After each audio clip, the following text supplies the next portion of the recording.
Hola queridos amigos, bienvenidos a un día más en esta lectura de Historia Oficial del Amor. Espero que se vayan conectando poquito a poquito. Hoy tenemos dos invitados, la primera de ella es Ana Ruiz y después Daniel Samper Ospina, que tal vez es de los mejores amigos de Ricardo porque desde los primeros capítulos nos hemos conectado, pues él nos ha contado cosas de Daniel.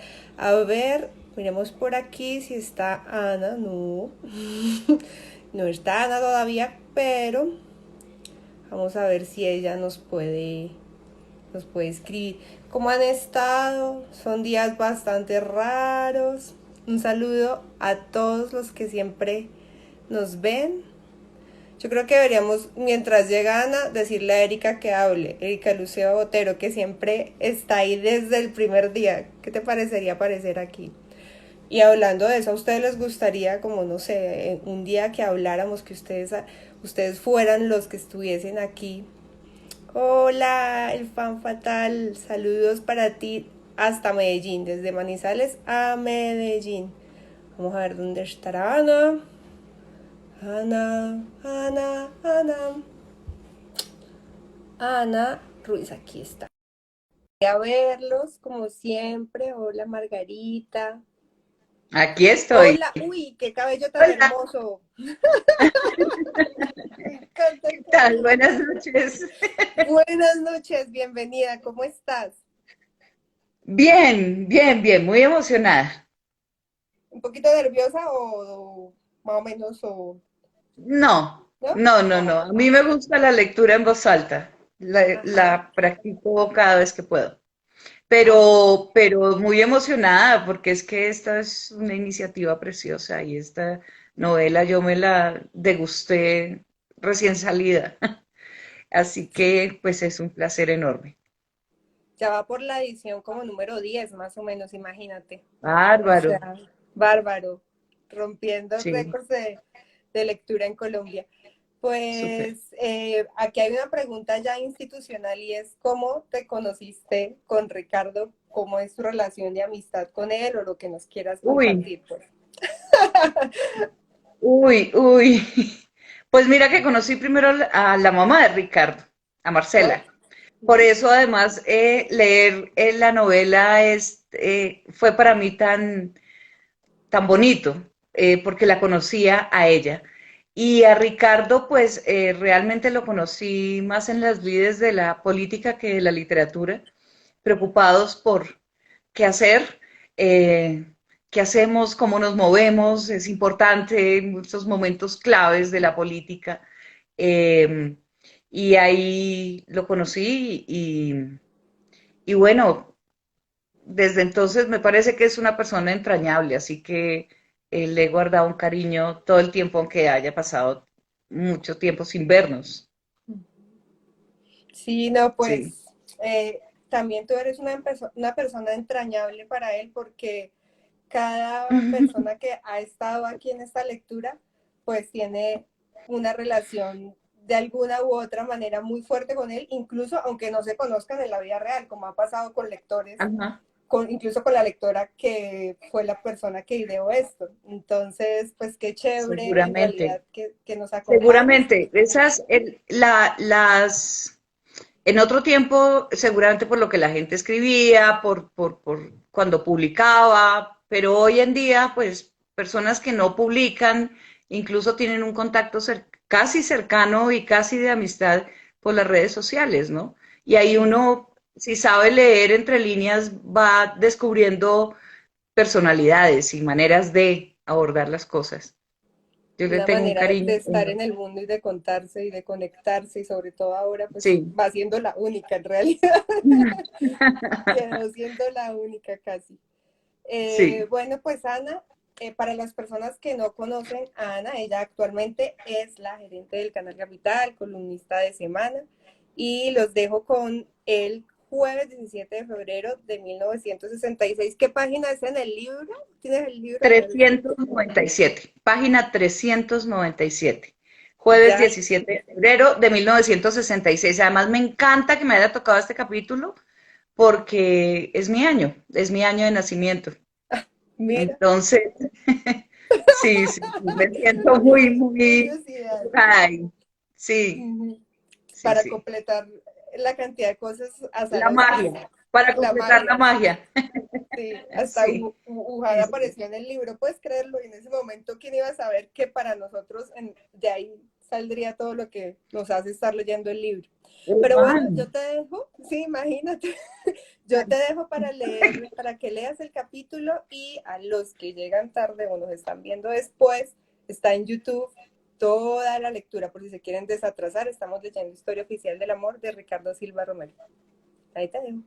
Gracias. Jueves 17 de febrero de 1966. Su película favorita, entre todas las películas que se han hecho en el mundo, más que Doctor Zhivago y My Fair Lady y El mundo está loco, loco, loco, se estrenó el sábado 1 de enero de este año, apenas 7 semanas atrás, pero esta es la quinta vez que ella la ve. En la fachada del Cine Palermo, que es un frente empedrado interrumpido por una serie de ventanas y 6 columnas de cemento que le sirven a uno para saber cuánto le falta para entrar, puede leerse una valla que dice: 20th Century Fox presenta La novicia rebelde. Véala con quien esté más cerca de su corazón en 70 milímetros. Y eso ha sido exactamente lo que ella ha estado haciendo. Ya vino a verla a este mismo teatro con sus amigas, con sus hermanas y con su mamá. Pero hoy, que le entraron de golpe estas ganas de repetírsela, porque aquí entre nos se le olvida por completo la realidad cuando la ve, solo se le ocurrió una compañera para la función de las 3:30 de la tarde, su amiga Mirencho. ¿Quién más, aparte de su amiga desde el principio, iba a seguirle la cuerda en semejante propósito?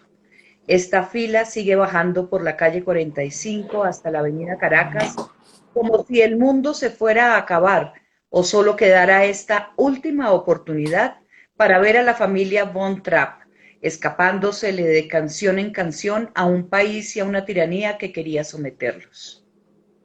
Empecemos mejor por el principio: causas y efectos, razones y consecuencias. Se ha sentido deprimida y derrotada desde que su hermano mayor llamó a la casa ayer, temprano en la mañana, a contarles que habían matado al cura Camilo Torres en un combate en Santander. Pero su postración no ha sido tanto porque le haya dolido que semejante hombre de bien haya vivido para morir con las botas puestas y enlodadas y ya, sino sobre todo porque le ha disparado el recuerdo del día que lo conoció, del día mejor que lo escuchó por primera vez, y ese día parece ser el principio de todos sus problemas. Llegó del colegio al mediodía, se quitó el uniforme y se disfrazó de universitaria.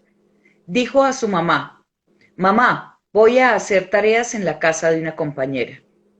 Y se fue con su amiga Ana Lucía, que repetía: no puede ser que estos viejos comemierdas se sigan repartiendo el país, a la casona de la Puerta Roja de la Candelaria en la que Camilo hablaba a sus seguidores. Quedó fascinada, por supuesto, pero ella sabía que iba a ser así porque coleccionaba el semanario que el cura publicaba para recaudar fondos para su movimiento. Quedó embrujada, porque eso de derrocar al gobierno para abrirle paso a la convivencia entre católicos y comunistas, y el materialismo dialéctico es insuficiente, y mis amigos me llaman Camilo, le pareció lo más sincero que le había oído a un hombre que no fuera su papá ni su hermano mayor. Asintió de principio a fin. Sonrió y abrió sus ojos grandes cuando el cura le dirigió la mirada. Repitió las últimas palabras de todas las sentencias del líder como una niña que está haciendo lo posible por aprender el papel del adulto. Se fijó, sí, en que 1, 2, 3 hombres la miraban de reojo, pero nunca se le pasó por la cabeza que fueran espías. Cuando regresó a su casa, de la calle 11 a la calle 23, una versión iracunda de su madre le gritó en el umbral de la entrada. Pero niña, ¿dónde estabas? ¿Cómo se te ocurre meterte en la boca del lobo? ¿No ha sido suficiente para ti lo que has visto? Los espías habían llamado a su hermano comunista, el respetado Romero Buch, a decirle: Alfo, yo no sé, pero su hermanita está yendo a las reuniones del cura Camilo. Y él, que no quiere para ella su destino, llamó a su mamá a contarle que la niña de la casa estaba yendo a mitines rojos y a recordarle que ese no era lugar para una persona sensible. Nunca más vuelves a salir mientras yo esté viva sin que te acompañe alguno de la casa, sentenció la madre aturdida de la rabia mientras cerraba la puerta por siempre y para siempre. Faltaba más, una hija comunista. Quizás sea bueno aclarar, antes de seguir adelante, que los últimos 3 años no han sido los mejores para los Romero Buch. Bueno, eso lo diría un bogotano, pero la verdad, a calzón quitado, que es lo que diría cualquier costeño o cualquier español, y eso es lo que son todos en esta casa, es que han sido 3 años de mierda. Antes, cuando papá era un encantador de serpientes, un presidenciable y una gloria del Partido Liberal, y por la casa de la 23 pasaban los Santos y los Lleras y los López a celebrar de dientes para afuera la belleza de la familia Romero Buch, todo brillaba, porque todo era de plata y de madera encerada. Pero en 1963, ella, Marcela, fue condenada por las monjas del Colegio San Fasón a un año de internado, por rebelde. Y a su padre le descubrieron la locura. Y como la vida giraba alrededor de él, empezó a venirse abajo el resto. Marcela se salvó de la debacle y Mirenchu es testigo porque estaba pagando su condena en San Fasón. Pero a los otros les tocó ver el giro de Romero Aguirre hacia la sinrazón. Por orden del doctor que le diagnosticó por fin la arteriosclerosis, él solito cometió el terrible error de dejar el trago.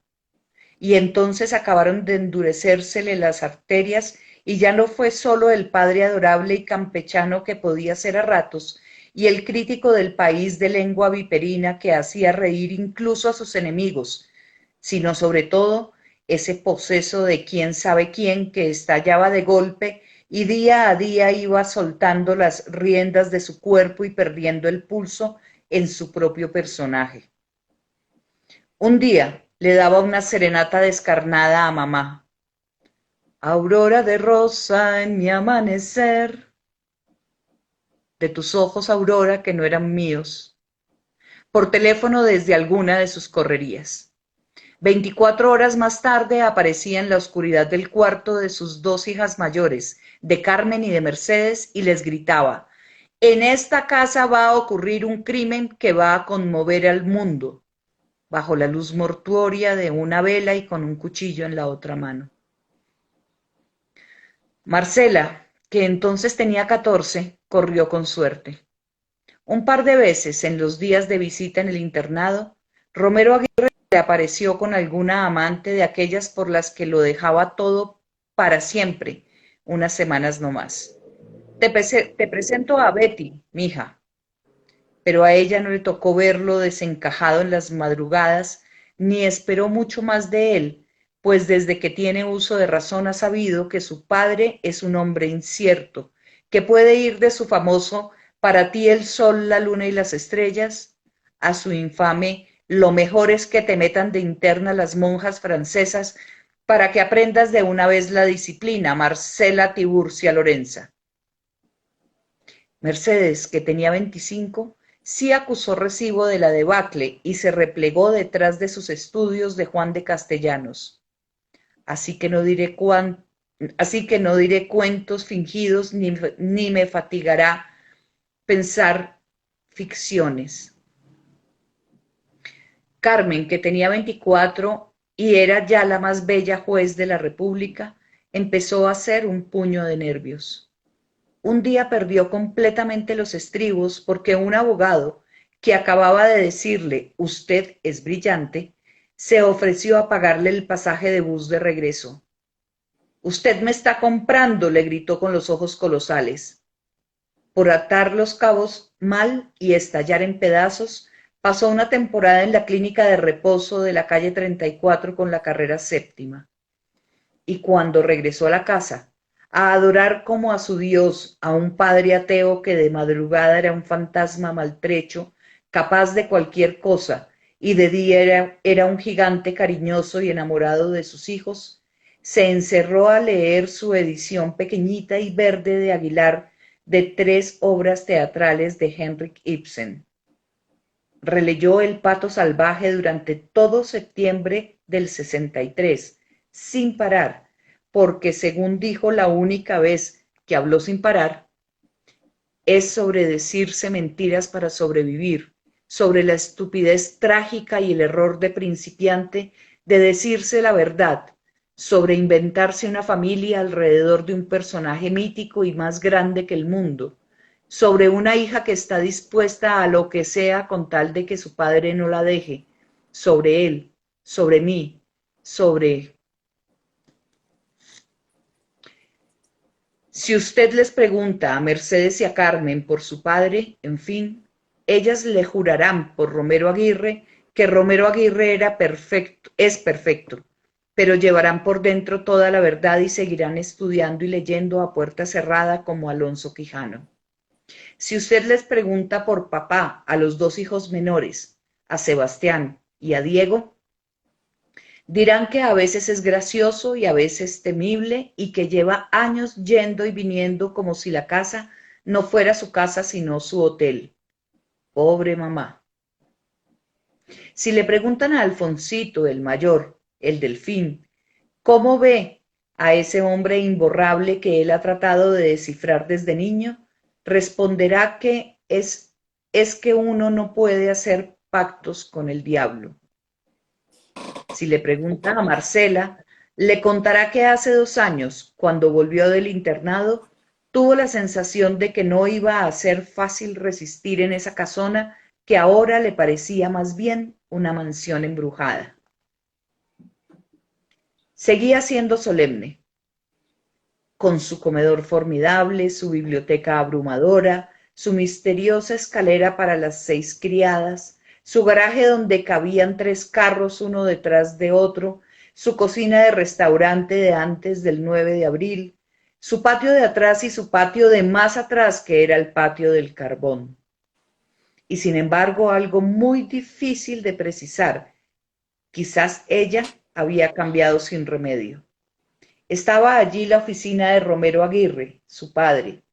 Ya no se tomaba en el sillón su whisky por si las moscas de la enfermedad, pero sí se lo ofrecía a los demás mientras se quejaba de la repartija y de la represión y de la violencia contra la violencia del gobierno de Valencia.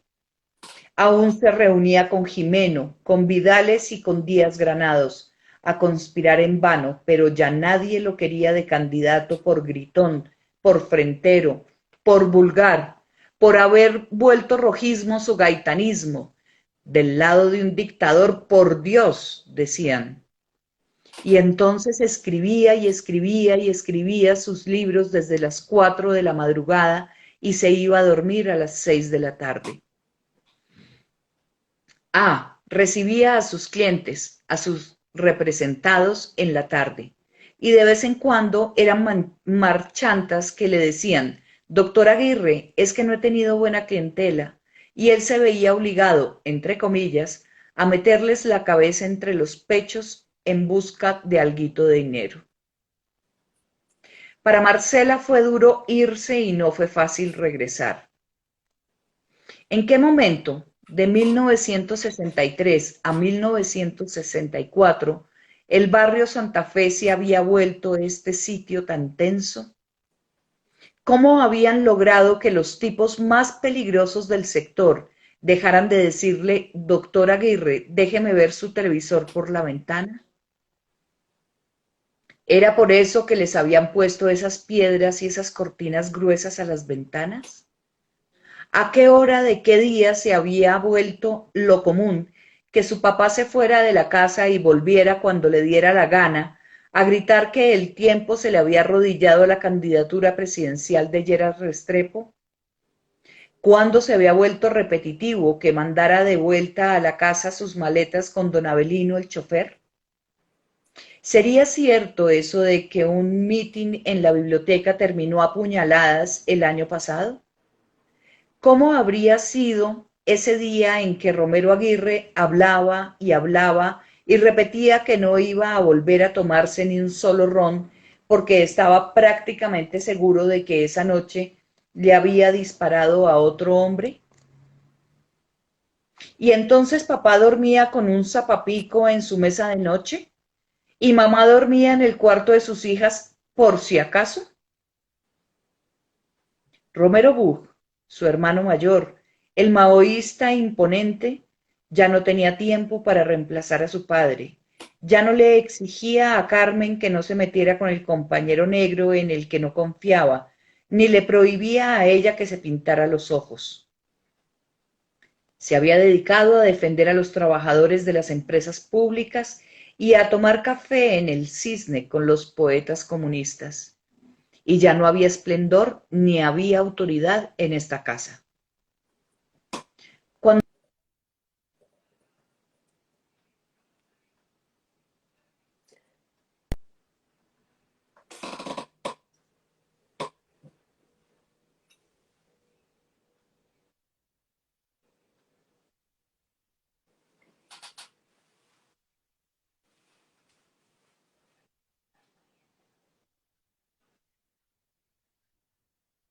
un par de semanas después, cuando escuchó a sus hijas mayores hablando de que mamá ya no está tan brava con Marce, ya la deja salir.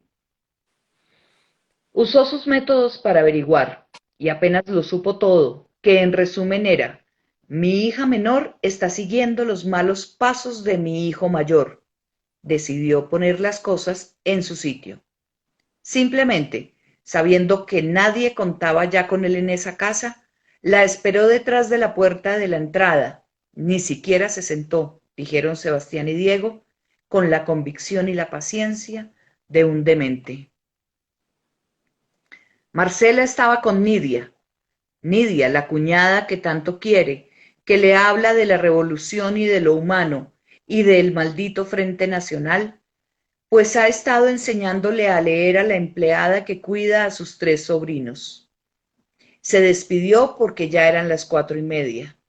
Se devolvió a la casa, a un par de cuadras nomás, pues le faltaba hacer una tarea para el día siguiente. Y, apenas pisó el jardín de la entrada, vio en la puerta a su padre enfurecido con el cinturón doblado en dos en una mano. Yo he tenido muchas mujeres en la vida y ninguna se ha portado como tú, gritaba delirante y con el chaleco desapuntado mientras le daba latigazos en las piernas. Salían los vecinos a las puertas y las ventanas del barrio a ver qué diablos estaba pasando, pero a él le tenía sin cuidado y le pegaba y le gritaba: una hija mía no anda a estas horas por la calle callejera, y mucho menos con esos infectos comunistas. Me cago en la cara del puto cura Camilo, agregó su dedo índice sobresaltado y su pelo engominado, pero despeinado como un actor desencajado. Todos los curas son putos. Nadie en la casa, ni mamá, hizo, ni dijo, ni reclamó nada de nada. Quizás de 1963 a 1964, esa violencia, porque sí, se volvió lo normal. ¿Quién sabe?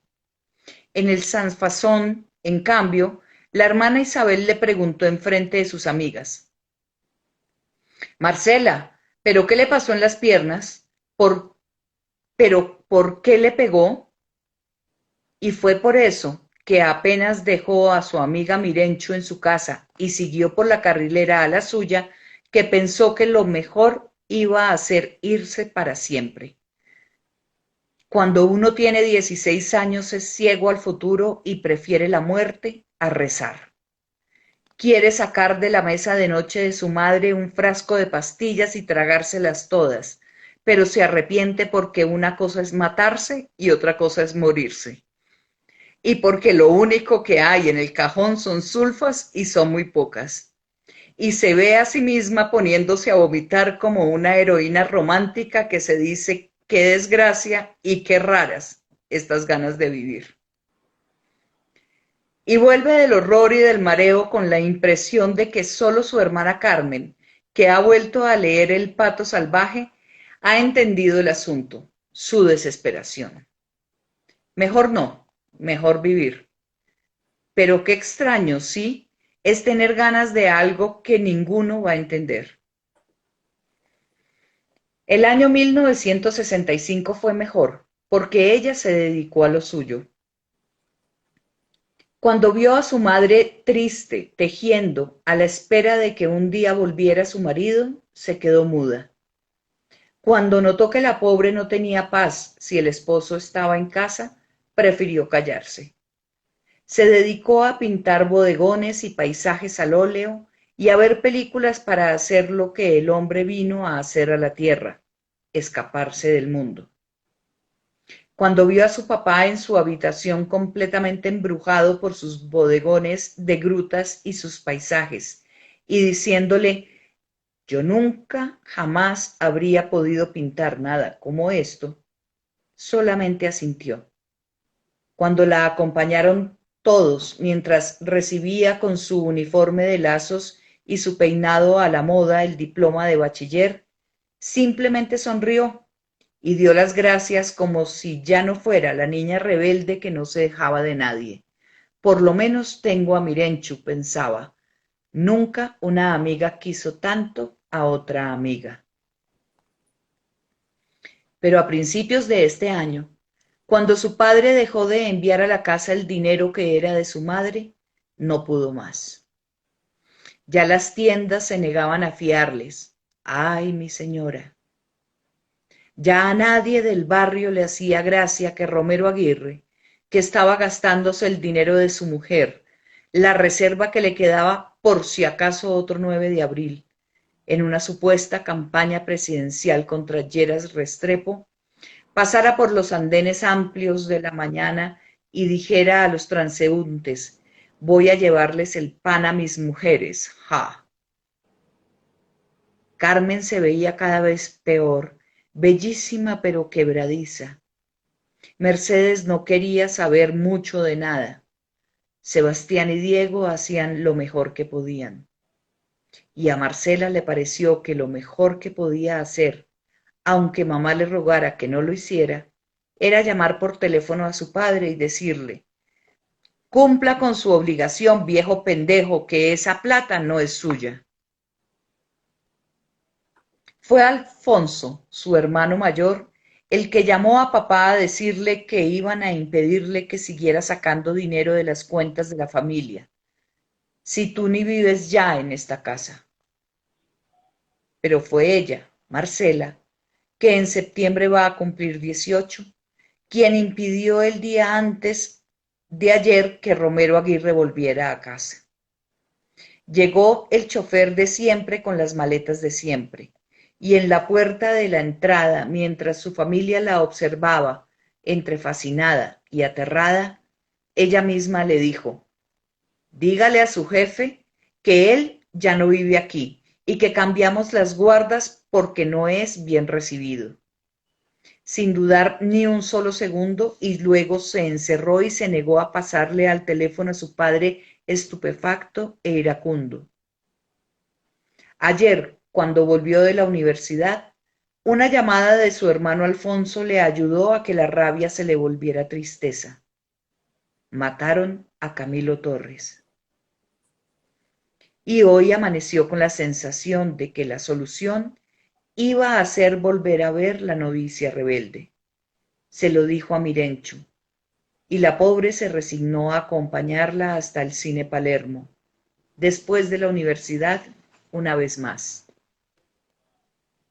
Y entonces soportaron juntas la fila eterna como lo han soportado todo desde los 5 hasta conseguir un puesto en la mitad de las 650 sillas. Y disfrutaron la película. No hay mal que por bien no venga. Y Maria von Trapp volvió a cantar The Hills Are Alive with the Sound of Music. I simply remember my favorite things and then I don't feel so bad. Perhaps I had a weak childhood. Perhaps I had a miserable youth. But somewhere in my weak, miserable past, there must have been a moment of truth. With, con la voz de Mary Poppins que alivia y repara, hasta que no hubo nada más en el mundo que el cine, solo el cine en 70 milímetros. María von Trapp dejó a esas monjas carifruncidas que parecen las monjas del San Fasón, pero se quedó piadosa. Se volvió madre de 7.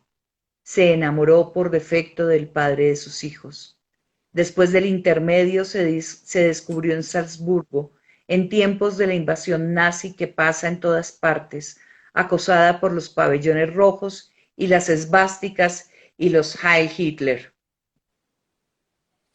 Y al final tuvo que irse de su país por las montañas, como se escapó del franquismo el papá de Mirenchu, como habrá que irse de esta Colombia que cambia la dictadura de los unos por la dictadura de los otros cada 4 años, porque en tiempos de guerra solo queda escaparse o hacerse matar. The end. Muchísimas gracias, Ana. ¿Cómo te sentiste?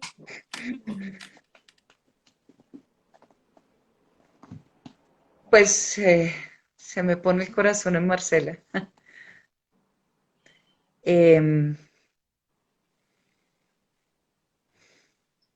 Hay una cantidad de elementos aquí que me revuelven muchas cosas. La locura, ¿sí? El salir de la normalidad, digamos, eh, asumir otras formas disruptivas y cómo es de doloroso para la familia un hecho así, ¿no? Pero además, como la muerte de Camilo resulta ser el eje, pero en realidad es solo una excusa para contar toda una historia alrededor. La muerte de Camilo está en el centro, pero de Camilo no sabemos nada más que la emoción y lo que despierta en Marcela, pero además propiamente dicho no, es absolutamente intuido por el lector. Entonces, es muy bello, muy bello. Me emociona mucho haber hecho esta lectura. También un capítulo que una vez más nos demuestra el coraje y el carácter de Marcela, ¿no?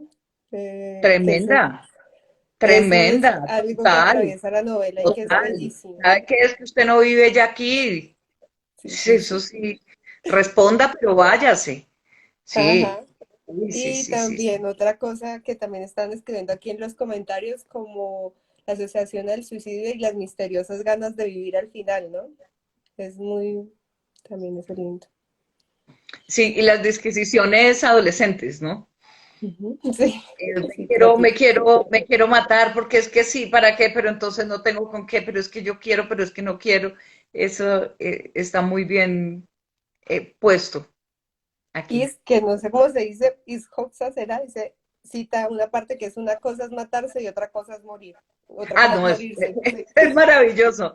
sí, Sí, sí, es sí. que una cosa es matarse y otra cosa es morirse. Sí, sí, sí, sí, sí. Sí. Bueno, Ana, pues yo tengo que cortar para pasar con Daniel Samper, que ya está, que por aquí escribió que muy ¿Sí? buena lectura, y también Ricardo dijo que qué excelente lectora, qué Gracias. hermoso capítulo, que muchísimas gracias. Y Perdonarme en inglés. ah, bueno, ay, esas cosas. Vale. Pero cantaste un pedacito que Pero estuvo, cante pero Auroras de cantaste Rosa. Sí, claro. muy bonito, la verdad, ese pedacito Hubiera muy querido bonito. conocer la otra canción, la hubiera tarareado también. Sí, sí, Sí, sí, no me sí. cae dura. Bueno, nos vemos, Muchas muchas gracias gracias. Un abrazo. y Gracias, Ricardo. Gracias.